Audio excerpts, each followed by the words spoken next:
मिलकर लूका रचित सुसमाचार के थीम्स एक थीम नहीं, थीम्स क्या है वो अपन मिलकर देखने जा रहे हैं। रिव्यू अपन बाद में करेंगे, लेकिन थीम्स क्या है, मुख्य तौर पर लूका किन किन विषयों को एड्रेस करता है। आप जब एक साथ लूका के 24 अध्याय पढ़ेंगे शायद आपको इन बातों को दिखाई नहीं देगा, लेकिन रुककर कट कर कर पीस कर कर थ्रेड्स को, कॉमन वर्ड्स को अंडरस्टैंड कर कर, और मुख्य रूप से जब मैंने इसका अध्ययन किया, मैं ऐसे प्रयास करता हूं एक शब्द कितनी बार पुस्तक के अंदर आता है, उसका जब अपन अध्ययन करते हैं तो आपको समझ में आता है कि अच्छा इस बात पर गौर किया गया है, या इतनी बार अगर लूका ने इस बात को समझाया है तो फिर वो गौर हमसे कहना चाहता है कि वो गौर करें, हम गौर करें। ओके, अपन चलते हैं। और सबसे पहले आज एक टाइटल नहीं है, लेकिन पहला मुख्य विषय जो लूका के अंदर आपको बार बार मिलेगा वो यह है, इतिहास पर परमेश्वर का अधिकार है। इतिहास पर परमेश्वर का अधिकार। और ये कैसे मैं आपको साबित करूंगा, बार बार लूका रचित सुसमाचार आई मस्ट, मुझे करना अवश्य है, एक शब्दों का इस्तेमाल करेंगे। मैं कुछ आयतों की सूची आपको दूंगा, आप पढ़कर मेरी मदद करेंगे। एक जन हिंदी बाइबल तैयार रखना फास्ट रीडिंग के लिए लूका के अंदर से। एक बार बार आई मस्ट कहता है, यीशु ही नहीं, लूका रचित सुसमाचार अलग अलग लोगों के मुंह में ये शब्द को डालता है, मुझे करना अवश्य है।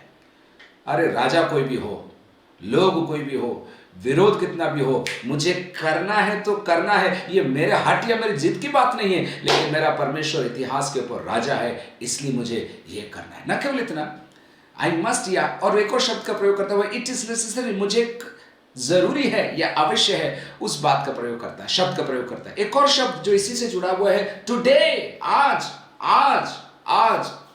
कई बार हम सोचते हैं ना, परिस्थितियां विपरीत नहीं है, कल देख लेंगे, परसों देख लेंगे, उसके बाद में हम देख लेंगे, लेकिन आपको मुझे समझाता है लूका कि परमेश्वर इतिहास के ऊपर कैसे बताऊं मैं, आपको घबराने की जरूरत नहीं। और आज किसी के लिए भविष्यवाणी है, आपके खिलाफ कौन है, आपके लिए कौन नहीं है, काश मेरे लिए कोई साइन करने वाला होता। ऐसे लोगों से प्रभु का आत्मा कहता है, परमेश्वर इतिहास का परमेश्वर है, परमेश्वर वर्तमान का परमेश्वर है, और परमेश्वर आने वाले कल का भी वो परमेश्वर है। लूका, मैंने आपको 2-3 बार उसे बता दिया, लेकिन फिर भी एक बार और मैं आपको बताना चाहता हूं। इतिहास के अंदर लूका यीशु की कहानी को, यीशु के वृतांत को पेश करता है। मेरे साथ आइए, 1:5 देखिए, मैं आपके लिए पढ़ लेता हूं। यहूदिया के राजा हेरोदेस के समय, यहूदिया के राजा हेरोदेस के समय, हेरोदेस न केवल एक राजा का नाम था, लेकिन राजा की पदवी भी थी, क्योंकि एक और हेरोदेस आपको बाद में भी मिलेगा। खैर, प्रेरितों के काम के अंदर मैं उनके बारे में बोलना नहीं चाहता, लेकिन हेरोदेस क्रूर था। हेरोदेस बड़ी बड़ी इमारतों का बनाने वाला था। हेरोदेस कैसे कहूं मैं, बहुत बुद्धिजीवी था, बहुत कुछ उसके पास योजनाएं थी। अमर होने के लिए वो सबको मार काट कर कर अपने कुर्सी को और अपनी गद्दी को बचाए रखना चाहता था। और ऐसे माहौल के अंदर मसीहा उसी के नाक के नीचे मानो पैदा होने जा रहा है। लूका कहता है हेरोदेस था, लेकिन हेरोदेस मिट गया, और उसी के जगह पर एक न मिटने वाला मसीहा पैदा हुआ। उसके बाद देखिए 2:1 में आइए, उन दिनों में औगुस्तुस कैसर की ओर से आज्ञा निकली कि सारे जगत के लोगों के नाम लिखे। इतिहास के अंदर एक सेंसस लेने का टाइम आया, और कहा गया अभी हम सेंसस लेंगे। और क्या हुआ, आप पाते हैं, आप उसकी आगे की आयतों में जब आप पढ़ेंगे, वहां पर देखते हैं यूसुफ, 4 आयत में लिखा है 2:4 में, यूसुफ भी इसलिए कि वो दाऊद के घराने और वंश का था, गली के नाजरत के नगर से निकलकर यहूदिया में दाऊद के नगर बेतलहम को गया। और ये भविष्यवाणी की पूर्तिकरण के लिए हुआ था। बेतलहम में जगत के उद्धारकर्ता को जन्मना अवश्य था, इसलिए परमेश्वर ने रोम में बैठे हुए कैसर को आज्ञा दी कि तुम सेंसस करो। कैसर को रात को आइडिया आया, इसलिए नहीं, परमेश्वर इतिहास का परमेश्वर है, इसलिए जब वो गोटी घुमाता है इतिहास की, अच्छे लोग सोचते हैं कि हम कर रहे हैं, लेकिन इतिहास के पन्नों में मेरे परमेश्वर का हाथ है। आज हम कहना चाहते हैं, जैसे नीति वचन के अंदर लिखा है, राजाओं का मन परमेश्वर के हाथ में नालियों के समान है, वो जिधर चाहता है उन्हें बहा देता है। इसलिए आपको घबराने की जरूरत नहीं। आपके परमेश्वर का आप धन्यवाद करिए। वो इतिहास का परमेश्वर, एक बार और मैं बोल रहा हूं, वो वर्तमान का परमेश्वर है। आपके डॉक्यूमेंट्स, आपकी फाइल्स, आपके प्रमोशंस, आपका नेक्स्ट जॉब स्थिति और इकोनॉमी पर नहीं, आपके जिंदा परमेश्वर पर निर्भर है। इसलिए आप प्रभु को कोटि कोटि निरंतर धन्यवाद देते रहे। इतिहास के ऊपर परमेश्वर का नियंत्रण। 3:1 देखिए, लूका 3:1। तिबरियुस कैसर के राज्य के 15वें वर्ष में जब पुंतियुस पिलातुस यहूदिया का हाकिम था, और गलील में हेरोदेस, और इतुरैया और त्रकोनीतिस में उसका भाई फिलिपुस, अबिलेने में लिसानियास चौथाई के राजा थे, और जब हन्ना और कैफा महायाजक थे, उस समय परमेश्वर का वचन जंगल में जकरिया के पुत्र यूहन्ना के पास आया। उस समय मैंने आपको बोला, मैं कुछ सूची आपको दूंगा। टुडे लूका 4:21 में लिखा है। 4:21 मैं आपके लिए पढ़ूं, या किसी को मिल जाए तो आप भी पढ़ सकते हैं। तब वो उनसे कहने लगा, आज ही यह लेख तुम्हारे सामने। आज, मार्क करिए, आज। 5:26 देखिए, लूका 5:26 में वही बात कही गई है। तब सब चकित हुए और परमेश्वर की बड़ाई करने लगे और बहुत डरकर कहने लगे, आज हमने अनोखी बातें देखी। आज 12 तारीख जनवरी 2022, प्रभु का आत्मा आपसे प्रतिज्ञा कहकर देकर कुछ बातों को आपको सिखा रहा है, और वो कहता है, आज के दिन मैंने तेरी सुन ली है। लूका 12 में, ये लूका 12:28 में देखिए। अगेन एक ही आयत, और बहुत सारी आयतें हैं, लेकिन आज की अपन बात कर रहे हैं। उसके बाद कुछ और खूबसूरत बातें मैं आपको बताऊंगा। 12:28 देखिए। 12:28 लिखा है, इसलिए यदि परमेश्वर मैदान की घास को जो आज है और कल भाड़ में झोंकी जाती है ऐसा पहनाता है, तो हे अल्प विश्वासियों, वह तुम्हें क्यों न पहनाएगा। चिंता करने वालों से प्रभु का आत्मा कहता है, आज जल कर खत्म हो जाने वाली घास को अगर प्रभु इतना खूबसूरत बनाता है, तो आपकी आवश्यकताओं को परमेश्वर जरूर और बिल्कुल और जरूर हमेशा पूरा करता रहेगा। एक और आयत मैं आपको दूं, 4:43 देखिए। लूक 4:43, 4:43 में, और वहां पर इट इज नेसेसरी, अवश्य है, यह बात का उल्लेख बार बार आएगा। अब मैं आपको बताता हूं। 4:43 में आइए, वहां पर इस प्रकार लिखा है, परंतु उसने उनसे कहा, मुझे अन्य नगरों में भी परमेश्वर के राज्य का सुसमाचार सुनाना अवश्य है। परिस्थिति कैसी भी हो, लोग कैसे भी हो, कितने भी तानाशाह कुर्सियों पर बैठे हों, लेकिन अवश्य है, इसलिए अवश्य होकर ही रहेगा। अवश्य है, कुछ बातों को प्रभु ने आपसे कहा है, वो होकर ही रहेंगी क्योंकि अवश्य है। 9:22 देखिए, 9:22, 9:22। हम मुद्दा क्या है हमारा? हम ये कह रहे हैं, इतिहास के ऊपर परमेश्वर का कंप्लीट कंट्रोल है, पार्शियल कंट्रोल नहीं। ऐसा नहीं कि इतिहास बदल गया इसलिए परमेश्वर भी अपना प्लान बदल रहा है। सुन लीजिए, इतिहास परमेश्वर के हाथ में है। 9:22, फिर उसने उनसे कहा, मनुष्य के पुत्र के लिए अवश्य है कि वह बहुत दुख उठाए। अवश्य है, it is necessary. Circumstances will change, people will change, laws will change, bylaws will change, but it is necessary। एक और आयत में दे दूं, it is necessary के लिए। 12:12 देखिए, 12:12 में लिखा है, क्योंकि पवित्र आत्मा उसी घड़ी तुम्हें सिखा देगा कि क्या कहना है। What is necessary, क्या कहना है। खैर हिंदी में उसका ट्रांसलेशन इतना नहीं आया, लेकिन मैं क्या बोल रहा हूं, इतिहास के ऊपर परमेश्वर का अधिकार है। ये लूका हमको बार बार अपने सुसमाचार के अंदर सिखाएगा। बहुत सारी बातें कहनी, इसलिए मैं थोड़ा आपके साथ दौड़ूंगा। और अगर आप बाइबल आपके घर में है, आप खोल रहे हैं, ऐसे मैं विश्वास करता हूँ, और कोई पेपर का टुकड़ा है तो उसको नहीं, बाइबल के अंदर ही अंकित कर लीजिए, या फिर आप एक डायरी खरीदें। साल भर, जैसे मैंने आपको पहले संडे बोला था, नोट्स लिखिए, प्रभु के वचन के आयतों को आप कंठस्थ करिए, प्रभु का आत्मा आपसे बात करेगा इन दिनों में। नंबर 2, न केवल इतना, लूका किंगडम ऑफ गॉड के बारे में बात करेगा बार बार। परमेश्वर का राज्य, परमेश्वर का राज्य, परमेश्वर का राज्य, स्वर्ग का राज्य, स्वर्ग के राज्य के बारे में मत्ती अपने सुसमाचार में बात करेगा। लेकिन लूका उसी अंदाज को लेगा, लेकिन शब्दों को बदलेगा और मुझे और आपको बार बार बताएगा, बार बार बताएगा कि यह परमेश्वर का राज्य है। मैं कुछ आयतें आपको दूं। 1:33 में देखिए, लूका 1:33 और वहां पर देखिए कैसे लिखा है, और वह याकूब के घराने पर सदा राज्य करेगा और उसके राज्य का अंत न होगा। परमेश्वर के राज्य का अंत न होगा। 1:33 में अभी मैंने आपको बताया। 4:43 देखिए, 4:43, क्षमा करें इससे तेज में नहीं चल सकता क्योंकि समय कम है इसलिए। ओके, 4:43, परंतु उसने उनसे कहा, मुझे अन्य नगरों में भी परमेश्वर के राज्य का सुसमाचार। यहूदियों के लिए मसीहा का आना उनकी प्रार्थनाओं की, मानो मैं गलत शब्द का प्रयोग कर रहा हूं, क्षमा करिए, उनकी स्वार्थ भरी प्रार्थनाओं की पूर्ति ही था कि मसीहा आएगा, यहूदियों को बचाएगा। लेकिन लूका मानो उस पुलिंदे को खोलता है और कहता है मसीहा आएगा और न केवल यहूदियों को लेकिन परमेश्वर के राज्य की स्थापना करेगा। परमेश्वर के राज्य की स्थापना करेगा। एक और चीज परमेश्वर के राज्य के बारे में, परमेश्वर का राज्य लूका जब सिखाता है और समझाता है, मत्ती भी करता है, लेकिन लूका खूबसूरत तरीके से समझाता है कि परमेश्वर का राज्य आने वाले भविष्य में, मरने के बाद, स्वर्गवासी बनने के बाद नहीं, परमेश्वर का राज्य तुम्हारे मध्य में आ चुका है। डिफरेंट डिमेंशन सिखाता है। वो कहता है परमेश्वर का राज्य आ चुका है, लेकिन साथ ही साथ परमेश्वर का राज्य आने वाला है। बाइबल के अंदर ये डुअलिटी, वो कैसे कहूं मैं, ये दोनों बातें कई बार कही गई।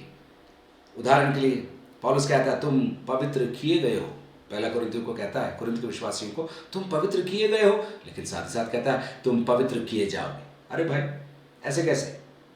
कुछ अंश हम पवित्र किए गए, हमारे शरीर मानो पवित्र, अभी अलग अलग अवस्थाओं को पौलुस पेश कर, तुम पवित्र किए गए हो, तुम्हारी आत्मा और तुम्हारे प्राण को पवित्र किया गया है, लेकिन तुम्हारा शरीर पूरी इस सड़ांग से छूटा नहीं। लेकिन एक दिन आएगा तुम हमेशा के लिए तुम्हारे उद्धारकर्ता के समान हो जाओगे, तब तुम जैसा तुम्हारा बुलाने वाला पवित्र है वैसे तुम पवित्र हो जाओ। तो आप समझ रहे, परमेश्वर का राज्य आएगा, लेकिन साथ ही साथ परमेश्वर का राज्य आ चुका है। दोनों बात वर्तमान में भी है और भविष्य के अंदर भी है। बाइबल के अंदर बार बार ये तुम छुड़ाए गए हो, तुम छुड़ाए गए हो, लेकिन साथ ही साथ यीशु सिखाते हैं और हमको मालूम है हम हमेशा के लिए एक दिन भविष्य में छुड़ाए जाए। तो परमेश्वर के राज्य, और भी कुछ आयतें मैं आपको दूं, दौड़ते दौड़ते अपन देख लेते हैं। 9:2 देखिए, लूका रचित सुसमाचार 9 अध्याय उसकी 2 आयत, 9:2, और उन्हें परमेश्वर के राज्य का प्रचार करने और बीमारों को अच्छा करने के लिए भेजा। प्रभु यीशु मसीह ने बाहरों को बुलाया और उनको दुष्ट आत्मा और बीमारियों को दूर करने का सामर्थ और अधिकार दिया, और फिर परमेश्वर के राज्य के बारे में, तुम्हारी क्या जरूरत है, तुमने क्या क्या किया, तुमने कितने वंडर किए, कितने मिराकल किए, उसके बारे में ही नहीं, परमेश्वर ने उनको बोला जाओ परमेश्वर के राज्य का सुसमाचार सुनाओ। 6:20 देखिए, 6 अध्याय उसकी 20 आयत।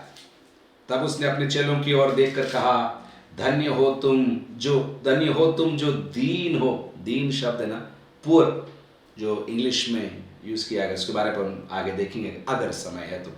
धन्य हो तुम जो दीन हो, क्योंकि परमेश्वर का राज्य तुम्हारा है। एक और आए, बस एक और आए, फिर अपन आगे चलेंगे। 11:20, आप लिख रहे हैं इसको? नहीं लिख रहे तो अभी प्रभु आशीष दे, लिख रहे हैं तो अभी प्रभु आपको आशीष दे। 11:20, ओके।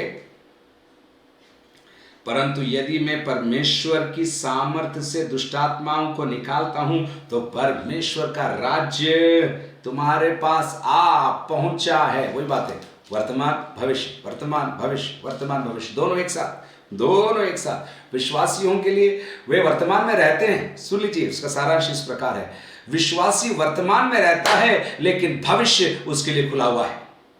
भविष्य में जाएगा ऐसा नहीं, विश्वासी वर्तमान में रहता है। आशीषों के मामले में सुन लीजिए, स्वर्गीय जीवन के मामले में सुन लीजिए, अनंत जीवन के मामले में सुन लीजिए, पवित्रता के मामले में सुन लीजिए। विश्वासी वर्तमान में रहता है लेकिन भविष्य उसके लिए भविष्य नहीं, उसका मानो दरवाजा खुल गया है और अब भविष्य उसके लिए वर्तमान में प्रवेश कर रहा है। इब्रानियों के अंदर भी उसके बारे में एक आयत है, लेकिन अपन वहां नहीं जाएंगे क्योंकि आज रात को अपन लूका के अंदर है। ओके, मेरे साथ हैं आप लोग। कितनी बातें हो गई? पहला हमने कहा, क्या कहा? इतिहास के ऊपर परमेश्वर का सर्वस्व संपूर्ण अधिकार। उसके बाद हमने कहा परमेश्वर के राज्य के बारे में लूका अपने सुसमाचार के अंदर बहुत सारी बातों को हमारे लिए पेश करेगा। लेकिन तीसरी बात, और इस यहाँ पर मैं आपको समझाऊं, ये दोनों पुस्तकों को मैं लेना चाहता हूं, लूका और प्रेरितों के काम, लूक एक्ट्स। कल मैंने आपको बोला ना, शोधकर्ता और प्रभु के वचन के सीखने वाले उसको दोनों एक साथ बोलते हैं, लूक एक्ट्स, लूका रचित सुसमाचार और प्रेरितों के काम। पवित्र आत्मा के बारे में खूबसूरत शिक्षा यूहन्ना देता है हमें 14, 15 और 16 अध्यायों के अंदर। लेकिन सबसे ज्यादा जिक्र पवित्र आत्मा के बारे में आपको लूका रचित सुसमाचार में मिलता है। लेकिन उससे भी ज्यादा आपको प्रेरितों के काम के अंदर आपको मिलता है। मरकुस 6 बार पवित्र आत्मा शब्द का प्रयोग करता है, मत्ती 12 बार पवित्र आत्मा शब्द का प्रयोग करता है, लेकिन लूका 17 बार अपने सुसमाचार में प्रयोग करता है पवित्र आत्मा के बारे में।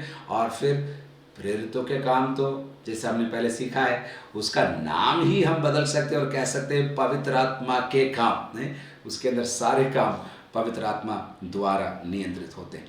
पिछले दिनों में हमने एक संदेश सुना था, याद है ना आपको, पास्टर जोस ने हमको वो संदेश सुनाया था, किस प्रकार गर्भ के अंदर बालक के ऊपर पवित्र आत्मा आया, माँ के ऊपर पवित्र आत्मा, पिता के ऊपर पवित्र आत्मा, आराधकों के ऊपर पवित्र आत्मा, बपतिस्मे में पवित्र आत्मा, जंगल के अंदर पवित्र आत्मा, शिक्षा के लिए पवित्र आत्मा, प्रभु यीशु मसीह के प्रथम और सबसे पहले प्रवचन के अंदर यहोवा का आत्मा मेरे ऊपर है।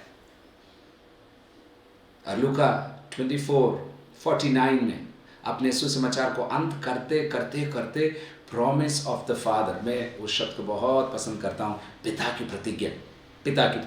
24:49 में वो कहता है, और तुम यरूशलेम में ठहरे रहना जब तक कि तुम्हें पिता की प्रतिज्ञा न मिल जाए। पिता की प्रतिज्ञा क्या थी? टाइटल डीड नहीं थी, LIC के कागज नहीं थे, गाड़ी घोड़े के कागज नहीं थे, लेकिन पिता की प्रतिज्ञा क्या है? पिता की प्रतिज्ञा पवित्र आत्मा है, द होली स्पिरिट, पवित्र आत्मा। तो आप देख रहे हैं, मैं ये कहने का प्रयास कर रहा हूं कि लूका रचित सुसमाचार और प्रेरितों के काम के अंदर अगेन एंड अगेन पवित्र आत्मा आपको मिलेगा। कंसेप्शन में पवित्र आत्मा मिलेगा, बैप्टिज्म में पवित्र आत्मा आपको मिलेगा, टेम्पटेशन में पवित्र आत्मा आपको मिलेगा, मिनिस्ट्री में पवित्र आत्मा आपको मिलेगा, असेंशन में भी आपको पवित्र आत्मा मौजूद मिलेगा।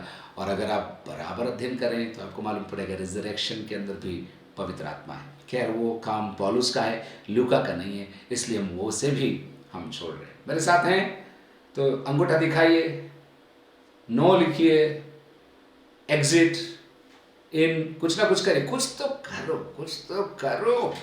इतनी भी ठंड है क्या कि उंगलियां भी ना हिले? हाँ, 2 अंगूठे आ गए, 3 आ गए, 4, क्या बात है, 5 अंगूठा, 6 अंगूठे, क्या बात।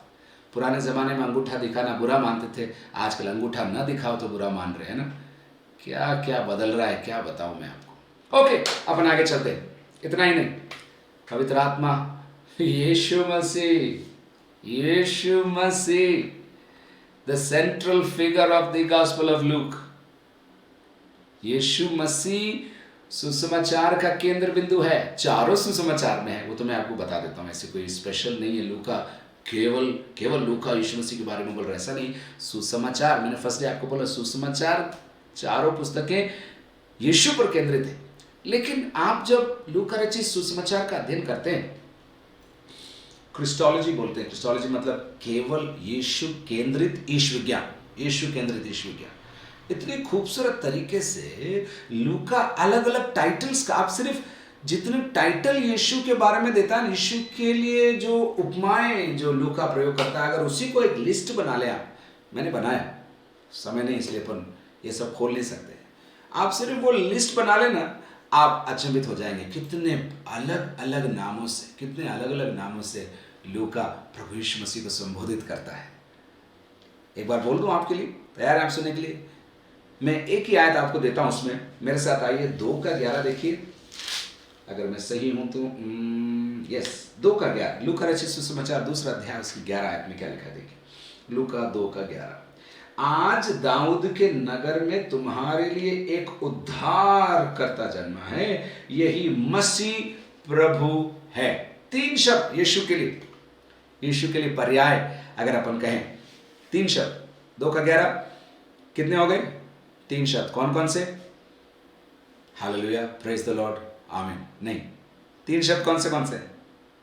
उद्धार करता, ओह सेवियर। और यहूदियों का ही उद्धार करता नहीं, आपको मालूम है ना, एम्फेसिस गैर यहूदी हम लोगों के लिए हमारा उद्धार करता। आप कह सकते हैं यीशु हमारा उद्धार करता है, ये लूक कह रहा है उद्धार करता। 2 का 11 में दूसरा शब्द देखिए, मसीह, मसाया, द प्रोमिस्ड वन।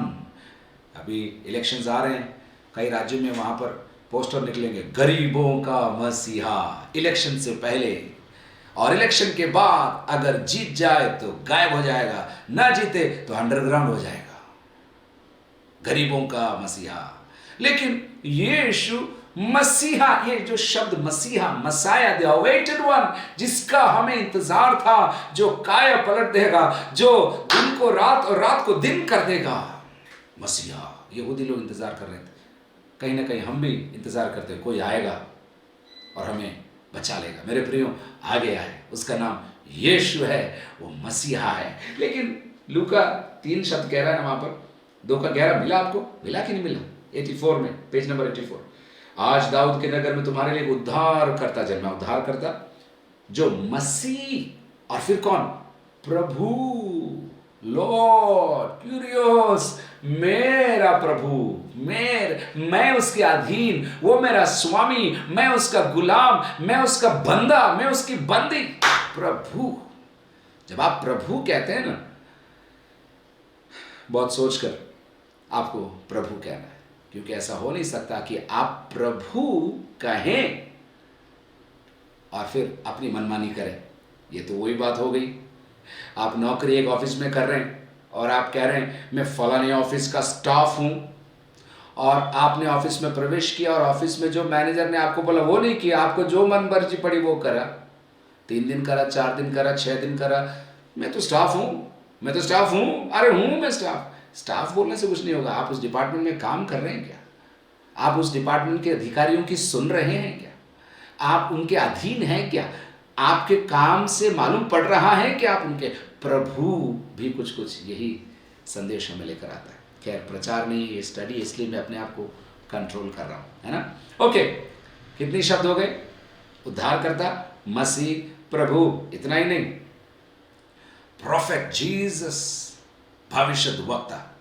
4 का 24 में आपको मिलेगा, नबी 4 का 24। और उसने कहा मैं तुमसे सच सच कहता हूं, कोई भविष्यद्वक्ता, एक बहुत सारी आयतें, एक आयत ही मैं आपके लिए कहूंगा। Son of God. यूहन्ना, सिस्टर चेतना आप बोल रही थी ना, 4 मुख्य थीम्स हैं, मैं आपको हेल्प कर दूं। राजा मत्ती का फोकस था, सेवक या दास मरकुस का फोकस था, सन ऑफ मैन, मनुष्य का पुत्र, लूका का फोकस है, और सन ऑफ गॉड यूहन्ना का फोकस। लेकिन उन शब्दों को भी यहां पर इस्तेमाल करता है। देखिए लूका 1 का 32, देखिए 1 का 32, 132। खोल पा रहे हैं आप लोग बाइबल लेटे लेटे? वो महान होगा और परम प्रधान का पुत्र कहलाएगा, और प्रभु परमेश्वर उसके पिता दाऊद का सिंहासन उसको देगा। 35 देखिए, स्वर्गदूत ने उसको उत्तर दिया, पवित्र आत्मा तुझ पर उतरेगा, और परम प्रधान, ये शब्द देखिए, परम प्रधान, मनुष्य का पुत्र। मैंने आपको कल बताया, फिर भी एक बार और मैं बताता हूं। 5 का 24 देखिए, 5 का 24, 5:24। परंतु इसलिए कि तुम जानो कि मनुष्य के पुत्र को पृथ्वी पर पाप क्षमा करने का अधिकार। मैं क्या बोल रहा हूं? लूका के अंदर प्रभु यीशु मसीह के लिए जो सर्वनाम अपन कह सकते हैं, या उपनाम तो मैं नहीं कहूंगा, यीशु के लिए जो टाइटल्स यूज किए गए हैं, उनके मैं आपको जस्ट सैंपल्स दे रहा हूं। इतना ही नहीं, बहुत सारे हैं। यहूदियों का राजा वो कहता है, दाऊद के संतान वो कहता है, होली एंड राइचियस वन, धर्मी और न्यायी उसको कहता है। और इतना ही नहीं, कि लिखते लिखते प्रेरितों के काम में भी बहुत सारे नए नए नाम यीशु को लूका देता है। जब आप इन नामों का अध्ययन करते हैं, आपको मालूम पड़ता है सचमुच लूका इतिहास नहीं लिख रहा है, लूका हेरोद के बारे में नहीं लिख रहा है, लूका चमत्कारों के बारे में नहीं लिख रहा है, लूका और किसी के बारे में नहीं, लेकिन लूका का अगर एक व्यक्ति है जिस पर उसका ध्यान है वो प्रभु यीशु मसीह है, प्रभु यीशु मसीह। And that is why it is so important to understand and study and believe this. बाप रे, समय तो बहुत आगे चला गया। द कॉल टू सैल्वेशन, उद्धार के लिए पुकार। एक ही लाइन बोलूंगा इसके बारे में। 12 लोगों को लूका प्रस्तुत करता है। 12, एक होमवर्क आपको मैं देता हूं, हो सके तो आप ढूंढिए। 12 लोगों को लूका उद्धार प्राप्त करते हुए दर्शाता है, इंडिविजुअली उद्धार प्राप्त करते हुए। होमवर्क है ना? ओके, इतने मतलब द कॉल टू सैल्वेशन सबके लिए, मानव जाति के लिए, मानव जाति के लिए उद्धार का कार्यक्रम प्रभु यीशु मसीह। केवल ईसाइयों का देवता नहीं है प्रभु यीशु मसीह, केवल कुछ लोगों की, केवल पेंटिकॉस्टल चर्च की बपौती नहीं है प्रभु यीशु मसीह। प्रभु यीशु मसीह, आप इन दोनों की गवाही आप सुनेंगे। हम लोग आज प्रभु के दास लोग बात कर रहे थे, जो गवाही, जो प्रभु जो काम कर रहा है ना, आपके और मेरे कैलकुलेशन से कहीं बढ़कर है। अगर हम करने बैठे तो करेंगे ही, लेकिन प्रभु अद्भुत काम कर रहा है। सुसमाचार जगह जगह फैला रहा है, जगह जगह लोगों को मिल रहा है और अपनी महिमा उनसे ले रहा है। ओके, इतना ही बोलकर मैं आगे दौड़ूंगा आपके साथ। द आउटकास्ट क्या मतलब? समाज के ठुकराए वो हों के बारे में लूका बहुत खूबसूरत तरीके से लिखता है।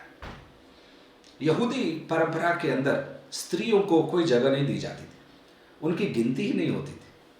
अगर 5000 जो चमत्कार हुआ 5 रोटी और 2 मछली का, अगर आप उसके बारे में पढ़ते, वहाँ लिखा 5000 पुरुष, स्त्रियों की गिनती नहीं थी, क्योंकि उनको अलग नजरिए से देखा जाता था।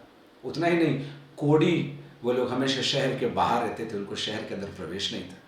और इतना ही नहीं, चुंगी लेने वाले, उनको, चूंकि उन यहूदियों को लगता था ये चुंगी लेने वाले हमसे पैसा लेकर हमारे दुश्मनों को, रोमियों को ये पैसा दे रहे हैं, इसलिए हमको इनसे कुछ लेना देना नहीं। सामरी लोग से तो इनकी बनती नहीं थी। आपकी बात नहीं बोल रहा हूँ मैं, यहूदियों की बात बोल रहा हूँ, इनकी बनती नहीं थी। लेकिन लूका ने जो नेक सामरी की कहानी बताई, आपको मालूम है, इतना उठा के मानो जलेबे पर नमक छिड़क दिया उस लूका ने, और कह दिया उनको कि तुम जिन सामरियों को देखना पसंद नहीं करते हो, उसी को उस उदाहरण में डालकर बोला यही अच्छा नेबर है, गुड नेबर है, भला नेक सामरी को उसने अच्छे एक व्यक्ति के रूप में प्रस्तुत किया, जो इनको डाइजेस्ट नहीं हुआ होगा, डाइजेस्ट नहीं हुआ होगा। समझ रहे हैं आप, मेरे साथ हैं? हम देख रहे हैं ठुकराए हुए, समाज के ठुकराए हुए लोगों को लूका ने उठाकर अपने सुसमाचार में जगह दिया, उनको जगह दिया, उनके बारे में कहा कि परमेश्वर इनका भी, तो गैर यहूदी तो थे ही, महिलाओं के बारे में मैंने आपको बोला, चुंगी लेने वालों के बारे में मैंने आपको बोला, लेकिन एक और चीज़ है, दीन जन। मैंने आपको एक आयत आई थी, दीन जन, द पुअर। मत्ती उनको मन के दिन कहता है, लेकिन लूका मन के दिन नहीं कहता, सीधा दीन कहता है, दीन। और जब सबसे पहली जो स्तुति गान है, मेरे साथ आइए, मरियम जो गीत गाती है, पेज नंबर 82 के अंदर, पहले अध्याय के अंदर वो शब्द का प्रयोग करती है। मैं ढूंढ रहा हूँ उसको, मेरे साथ मेरी मदद करें अगर दीन शब्द आपको उस गीत के अंदर मिला।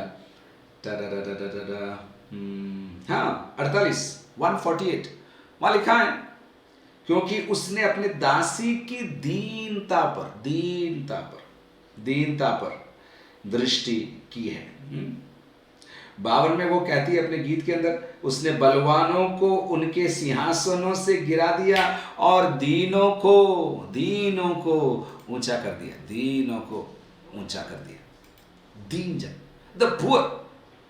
मैं बोल रहा हूं ठुकराए हुए लोग, इसलिए हमने इस साल एक थीम के अंदर वो शब्द डाला था, फ्रॉम एक्सक्लूसिव टू इंक्लूसिव, है सबको गले लगाने वाले हमको इस साल बनना है।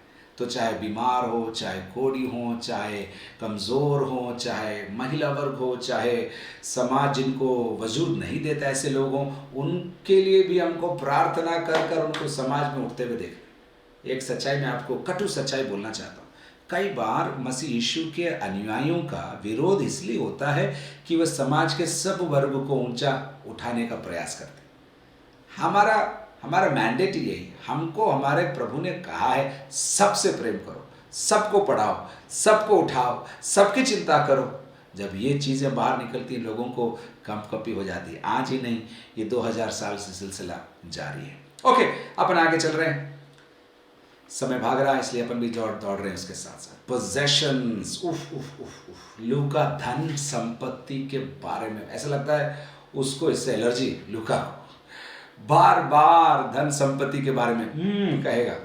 धन संपत्ति, तुम स्वर्ग राज्य में प्रवेश नहीं कर सकते। प्रेरितों के काम में आते आते वो दूसरे अध्याय में कहता है और विश्वासियों ने अपनी धन संपत्ति को बेच कर प्रेरितों के पैर पर रखते थे या फिर बेचकर साझेगी करते थे।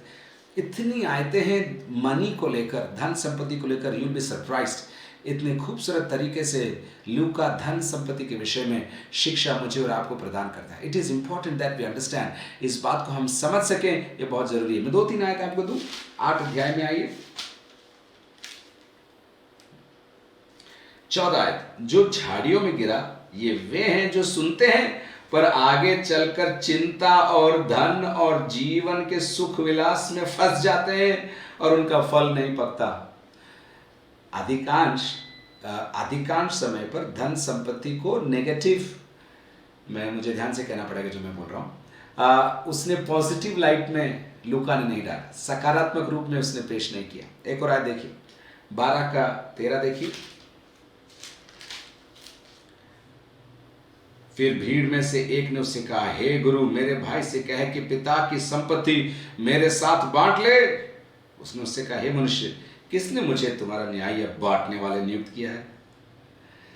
चौकस रहो, हर प्रकार के लोभ से अपने आप को बचाए रखो, क्योंकि किसी का जीवन उसकी संपत्ति की बहुतायत से नहीं होगा। लेकिन साथ ही साथ धन संपत्ति के मामले में 6:38 में जो हम हमेशा पढ़ते हैं, उसने कहा 6:38 में, दिया करो तो तुम्हें भी दिया जाएगा। लोग पूरा नाप दबा कर और हिला कर और उभरता हुआ तुम्हारी गोद में डालेंगे, क्योंकि जिस नाप से तुम नापते हो उसी से तुम्हारे लिए भी नापा जाएगा। तो धन संपत्ति को लेकर संचय करने के लिए वो खिलाफ नहीं था, लेकिन वो कहता है उस तुम्हारा ध्यान उस और ना हो, परंतु तुम्हारा ध्यान उदारता की ओर हो। तुम बटोरने वाले नहीं, तुम देने वाले बनो। इसलिए तो हमने इस साल कहा, अब आपको समझ में आ रहा होगा, हम आशीषों के ग्राहक ही नहीं, हम आशीषों के क्या बनेंगे? वितरक बनेंगे। Will not just be hoarders, will not just be gatherers, but will be distributors. Okay, बहुत कुछ है, 1 मिनट और अपन ले लेते हैं। ओके, जॉय, आनंद इस सुसमाचार के अंदर कितनी बार आया मैं आपको बता नहीं सकता। बहुत खूब, शुरू से पहले अध्याय में आपको आनंद मिलेगा। बताओ मैं आपको, लूका रचित सुसमाचार पहले अध्याय में 1:14 में यूहन्ना बपतिस्मा के जन्म के बारे में जकरिया को दर्शन देते समय स्वर्गदूत जकरिया से कहता है, तुझे आनंद और हर्ष होगा, और बहुत लोग उसके जन्म के कारण तुझे आनंद और हर्ष होगा, और इस बालक के जन्म के कारण बहुत लोग हर्ष मनाएंगे। हालेलुया, तुझे आनंद और हर्ष होगा। टुकड़ों को लेकर जीवन में लागू करने की हमें अनुमति तो नहीं है बाइबल की आयतों को, उसको कॉन्टेक्स्ट को समझना बहुत ज़रूरी है, लेकिन फिर भी इन आयतों के लिए मैं प्रभु को धन्यवाद देता हूँ। तुम्हारी प्रार्थनाएं सुन ली गई हैं। यहाँ लिखा है, तुझे आनंद और हर्ष होगा, और बहुत लोग उसके जन्म के कारण आनंदित, बहुत लोग उसके जन्म के कारण आनंदित। सो जॉय, बड़े आनंद और हर्ष का मैं तुम्हें सुसमाचार सुनाता हूँ, good news of great Joy. Christmas के दौरान जब हम लोगों ने थीम के बारे में सोचा, तो जवान लोग ये गीत लेकर आए, खुशखबरी, और तब से न केवल गीत के लिए, लेकिन मेरे दिल में वो शब्द बराबर टिका हुआ है, खुशखबरी, गुड न्यूज, सुसमाचार गुड न्यूज है, और आपके लिए गुड न्यूज है। आज शाम को भी आपके लिए गुड न्यूज है, आज शाम को भी आपके लिए खुशखबरी है कि यीशु मसीह है, यीशु प्रभु है, यीशु उद्धार करता है, वो हमारी प्रार्थनाओं को सुनता है और वो हमें जवाब भी देता है। विश्वास करने वाले हालेलुया बोलिए जोर से, हालेलुया, थैंक यू जीसस। आपको खुशी है कि नहीं मुझे नहीं मालूम, लेकिन मुझे खुशी है कि हम प्रभु के वचन से प्रेम कर पा रहे हैं। सो जॉय, ये भी आप रिसर्च करिए, जॉय शब्द कितनी बार सुसमाचार के अंदर आया। Okay, will move on. Forgiveness, क्षमा के बारे में गहरी शिक्षा, गहरी शिक्षा हमको लूका सिखाता है क्षमा के बारे में। प्रार्थना के अंदर क्षमा, अन्यों को क्षमा, प्रभु से प्राप्त, और अपने उपमाओं में, अपने दृष्टांतों में भी क्षमा के बारे में वो हमें बहुत सारी बातें सिखाएगा। और उसके अलावा डिसाइपलशिप, शिष्यत्व के बारे में, यीशु के शिष्य होने का मतलब क्या है, मसीही होने का सच में अर्थ क्या है, लूका अपने इंजील के अंदर मुझे और आपको सिखाएगा। आज रात को मेरी ये प्रार्थना है कि इन विषयों को मैंने जस्ट ढूंढ कर मैंने आपको 10 थीम आपको दे दी, 10 तो कैसे बोलूँ, 10 सोने के मोहरें आपको दे दी। और जब इन 10 शब्दों को लेकर अगर आप अध्ययन कर लेंगे आपके आपके आपके दैनिक जीवन के अंदर, आप धन्य हो जाएंगे। आनंद, पवित्र आत्मा, यीशु। अरे एक चीज़ मैंने नहीं बोला, प्रार्थना, प्रार्थना, प्रेयर के बारे में बार बार, यीशु की प्रार्थना, शिष्यों की प्रार्थना, भीड़ में प्रार्थना, एकांत में प्रार्थना, बड़े निर्णयों को लेने से पहले प्रार्थना, बार बार बार बार बार बार यीशु प्रार्थना करता हुआ पाया जाता है। और इसलिए 11वें अध्याय में फिर वो हमें प्रार्थना के बारे में सिखाता है।